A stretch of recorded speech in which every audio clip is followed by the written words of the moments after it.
So first, let's actually talk about what the meta is in Wuthering Waves. Right now, most people are playing a hyper carry style of team composition, where you have one DPS character who is going to be the driver, and then you have one sub DPS who is going to help your main DPS do more damage usually, and then you have a healer or support rather.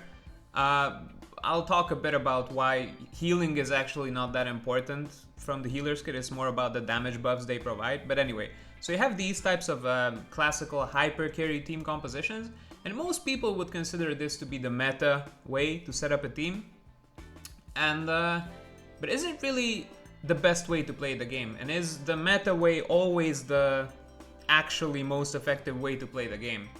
And I'm asking this question because if you ever played any actual competitive games, then you will know that the meta is always evolving, it's always changing.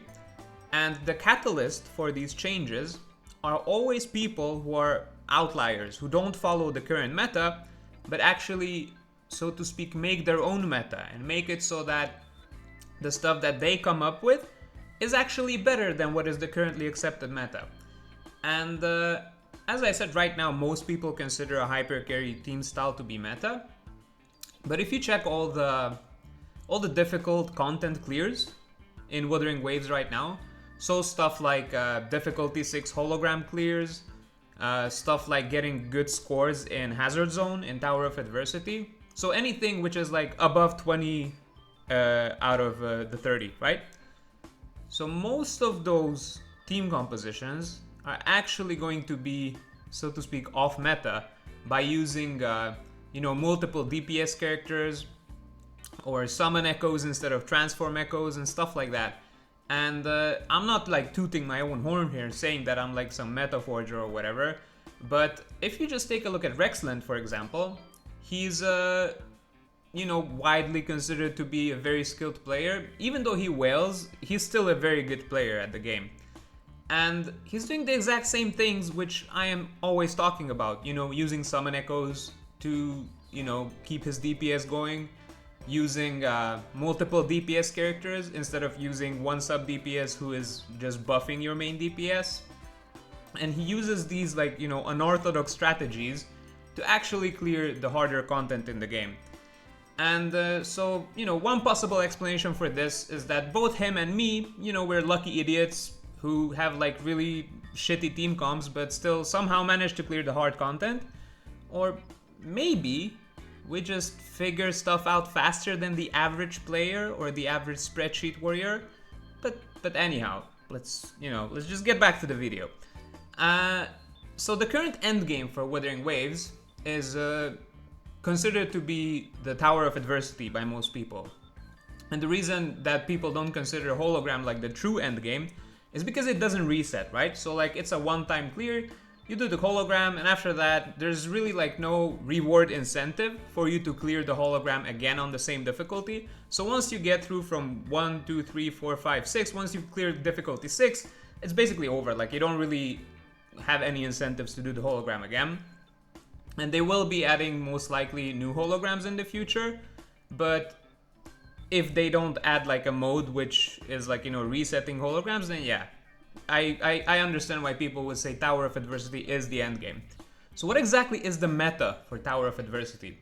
Well, not only is it going to change because of new strategies that people come up with to clear the content faster, but it's also going to change because in Hazard Zone, the 2 side towers, they give you buffs based on a certain element, right?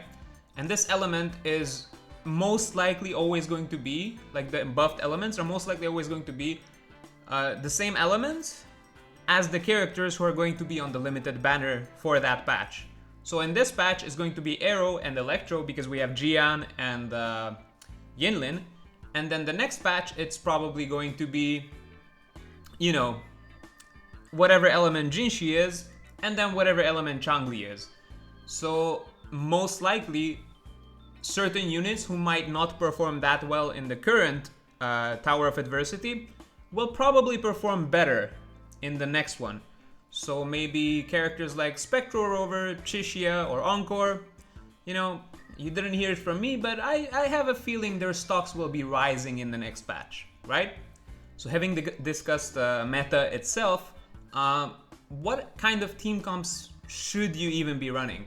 Or what kind of team comps can you run? So this really depends on your goal as a player, right? Because generally speaking, the way Tower of Adversity works, and also hologram bosses, is that you have a time limit, which means that no matter how you splice it, you're going to have to meet a certain DPS threshold to actually clear the content, right? Especially if you want good scores.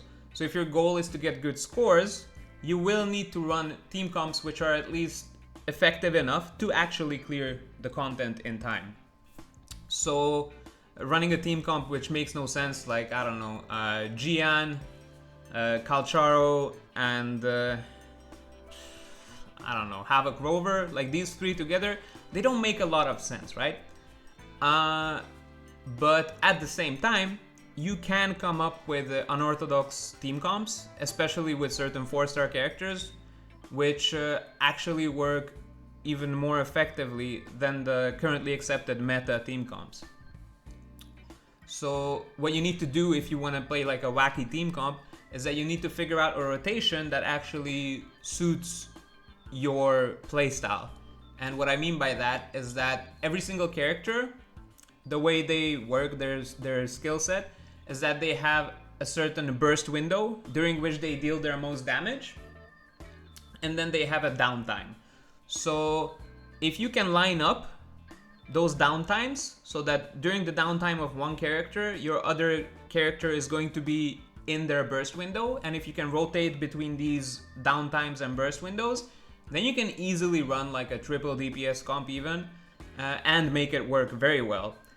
So one example of such a team comp would be the stuff I actually showed on the thumbnail with Havoc Rover, Danjin, and Yinlin, right? So you would start your rotation on Yinlin, for example, you do her stuff, and then with the outro skill, you swap into Danjin, who gains the Resonance Liberation damage buff, which Yinlin provides. You do Danjin's quick rotation, you can very quickly charge her outro skill, use her Resonance Liberation, and then swap into Havoc Rover, who will also be getting a Resonance Liberation, not Resonance Liberation, who will be getting the Havoc damage bonus from Danjin, right? So technically speaking, you are getting buffs from one character to the other, so there is some sort of synergy. It is not like, optimal synergy, because you're not getting like the electro damage bonus that Yinlin provides with her outro skill, it goes to waste, technically. But at the same time, because all three characters are doing so much damage, like if you can actually avoid getting hit, so you don't need the healing, which ideally you shouldn't be needing the healing, then this team comp can actually do some insane damage. And then let's also talk a bit about team specializations, or like specialized team compositions.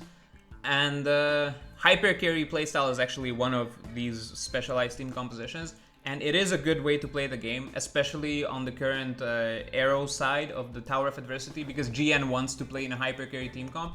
But if we're talking about other types of team compositions that you can run, and for example, you could run a team composition that is focused on breaking the enemy's stamina bar.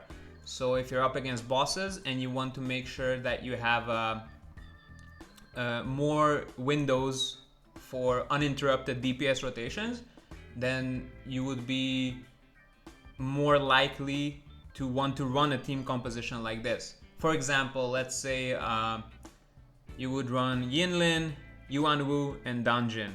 Sounds very wacky, but if you run this trio, then because both Yinlin and Danjin charge their outro skills very fast with their rotations, so they don't need a lot of field time, and Yuanwu is also, so to speak, specialized on breaking the enemy's stamina bar.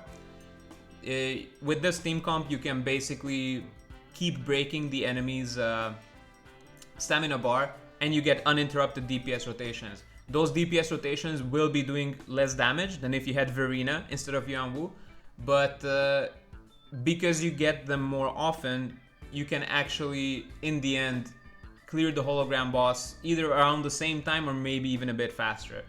So that's one example of a team composition that is unorthodox or off meta, and it still works.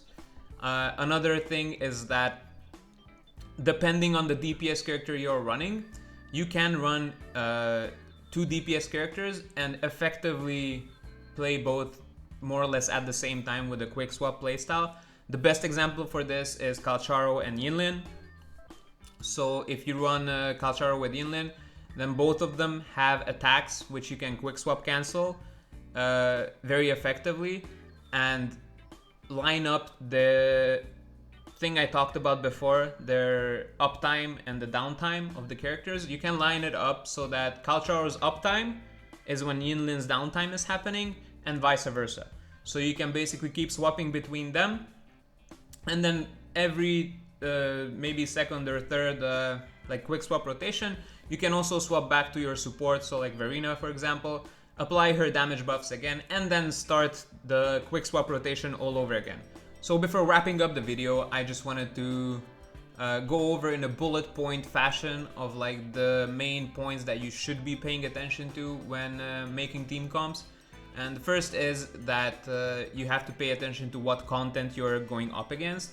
So against Tower of Adversity, you have to check the floor and the tower that you're in, and decide based on that whether the character you're picking is appropriate for the challenge.